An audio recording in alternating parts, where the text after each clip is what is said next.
Hello and welcome to your review podcast on your genetics unit. Now this review is a little different than the one before. There is a second video that will actually show me walking through how to do the different Punnett squares. So for objective 2, if that's what you are really weak on, you would want to watch that or watch that video in addition to. But let's go through your 4 objectives for this test. Objective number 1 is to explain the importance of DNA in a cell. Bottom line, DNA is important because it tells the cell what to do. It's the genetic code that helps determine what goes on in a cell. It's not a very big part of the cell in terms of size, but in terms of importance, it is very, very important. If there was no DNA in a cell, the cell would be unable to carry out life functions, it would be unable to reproduce, it basically would be a non-functional, what's the point kind of cell. So remember, genetics is the study of heredity, or how things are passed on from generation to generation, and that DNA is very, very important. In your DNA code, there's a lot of information, like why eye cells and liver cells can do different functions, even though they have the same genetic code. So the portion of the code that determines your eyes is activated in a cell that becomes your eyes, while the portion of the code that is in your liver is activated for your liver cells. It is found in the nucleus of the cell. If you think back to a few units ago, we talked about how the nucleus was the brain of the cell, or the controller, or it told the cell what to do, and that's because it holds the DNA. So take a look at this picture of puppies. If we consider those to be purebred, like the really expensive dogs, why aren't they identical? So keep in mind, even if a puppy is purebred, it's a whole lot of traits that you're looking at, and things can still be combined or mutations can happen. Basically, there's a lot of different traits, and some recessives might come out as well. So a purebred puppy, like a purebred Schnauzer, may not be as purebred as you may think. So objective 2 is how we determine the outcomes of the possible crosses using a Punnett squares. Here's the one where you'll need the other video to help as well.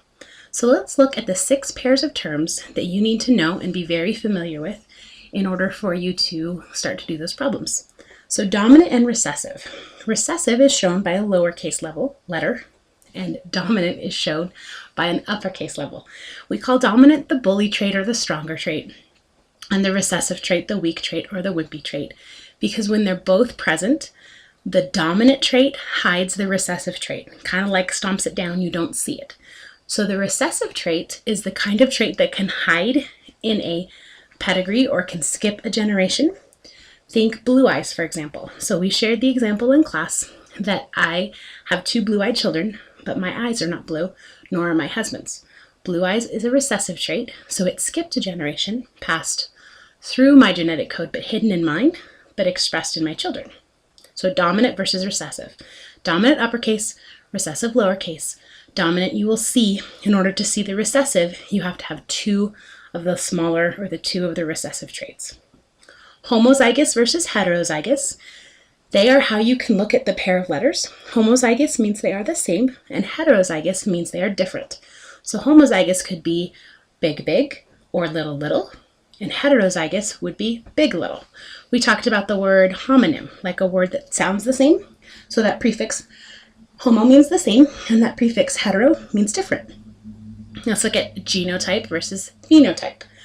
Genotype are the physical genes that you can on the actual DNA code, and phenotype is the physical traits that you see. So I think genotype genes, phenotype physical. So genotypes are always pairs of letters like big T, little t, big A, little q, little q. So if it's a nonsense word and there's 2 letters, it's a genotype. Phenotype means tell me what you physically see. What do the genes actually make? Tall, spots, short, stripes, purple flowers, white flowers. They're always an adjective, and they always physically describe what you can see. So genotype, genes, pairs of letters, nonsense word. Phenotype, physical traits, an adjective or a real word. Now here's where I would say the video is going to help you. Objective number 3. This is where we get into sexual and asexual reproduction, and there are a few things that you need to know. So let's actually break them down. You need to know the parents, an advantage, a disadvantage, whether the genetics change, and a couple of examples. So let's start with sexual reproduction. For sexual reproduction, you need 2 parents. One advantage is you get a genetic mix, so you're able to get new offspring every time reproduction occurs. A disadvantage, it takes a long time, or you have to have two individuals. The genetics do change, so yes, there is genetic variability. And some examples would be people, dogs, flowers. Basically, if it involves an egg or fruit or flower, it's sexual reproduction. So a lot of organisms use this strategy. As opposed to asexual reproduction. In asexual reproduction, only one parent is needed. An advantage is it can happen really fast. A time from parent to offspring can be minutes instead of years like it is for sexual reproduction. A disadvantage is that unless mutations occur, it's usually identical. So you get the same exact organism. So if things are changing in the environment, it's harder for that organism to cope. So a disadvantage is the offspring is exactly like the parent. For the genetics, they are genetically identical. So the parent should be exactly identical to the offspring. So if you ever see a question about having the DNA code be exactly the same, that should be a red flag that says, hey, that's asexual reproduction. And then some examples would be things like bacteria, or taking a cutting from a plant and planting it, taking a starfish and cutting it in half. Basically anything that only involves one parent and you get an exact identical offspring.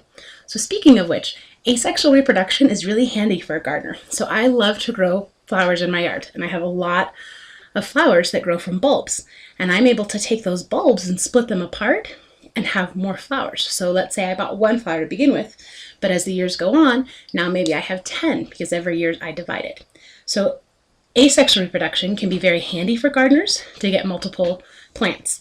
However, if it's the flower that's being fertilized, that is sexual reproduction, not asexual. So let's look at objective number 4. You need to be able to look at structural traits and compare them between parents and offsprings. So they're passed down through genetics, through DNA.